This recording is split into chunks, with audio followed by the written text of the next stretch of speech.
Assalamualaikum warahmatullahi wabarakatuh.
Sari diperkirakan mencapai 31 derajat, suhu terendah mencapai 22 derajat. Dia bisa menjawab pertanyaan kita, ya. Kita menanyakan suhu udara hari ini. Nah, salah satu penggunaan AI ketika dia bisa menerima perintah suara seperti ini, ya. Selain bisa menerima perintah suara, bisa juga menerima perintah teks atau gambar. Ibu punya sebuah video yang berisi tentang pemanfaatan KA dalam kehidupan sehari-hari. Silakan simak videonya, perhatikan dengan seksama, catat apa pekerjaan atau kegiatan sehari-hari yang dibantu oleh aplikasi KA dalam video ini. Siap?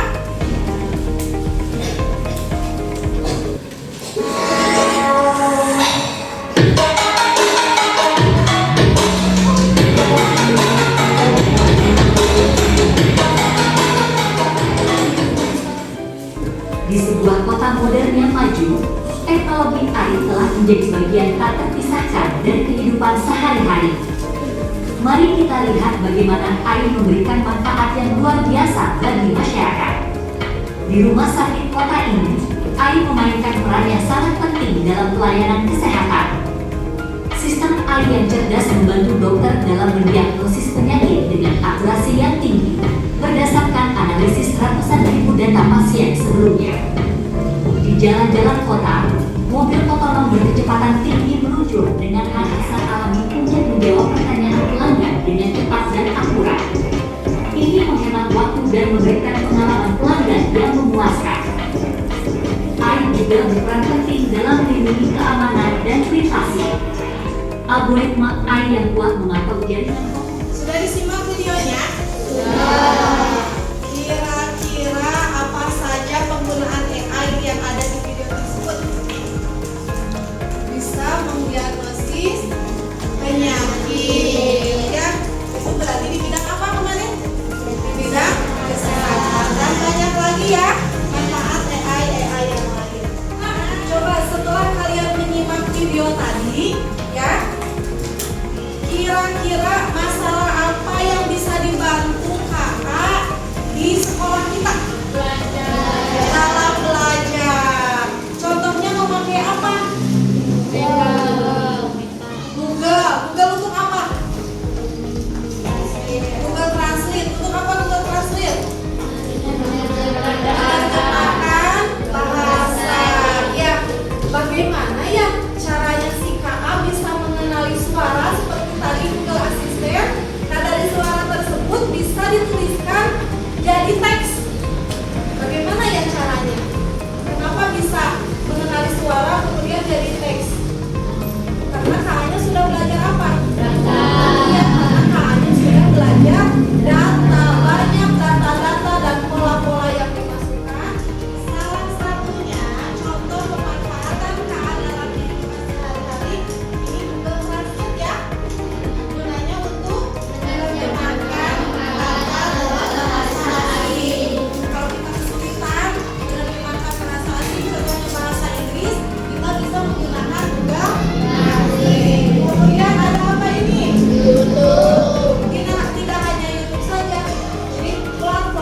bagikan lagi ya.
Kita tes kejujuran. Jawabannya punya kalian pengembang atau pengguna. Siap? Yang pertama, menggunakan fast unlock untuk membuka kunci HP. Pengguna. Ini tandanya ya pengguna. Kemudian menonton rekomendasi video di YouTube berdasarkan kesukaan. Pengguna. Siapa yang kenal pengguna? Oke, pintar. Oke, anak-anak, kita lanjutkan. Sekarang kita akan simulasi KA. Nah, KA belajar dari pola gambar dan data. Yang akan kita simulasikan adalah Google Lens dan Google Translate. Cara kerjanya untuk Google Lens. Pertama, siapkan foto. Kemudian KA akan mengenali foto tersebut. Kemudian nanti akan muncul informasi instan.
ini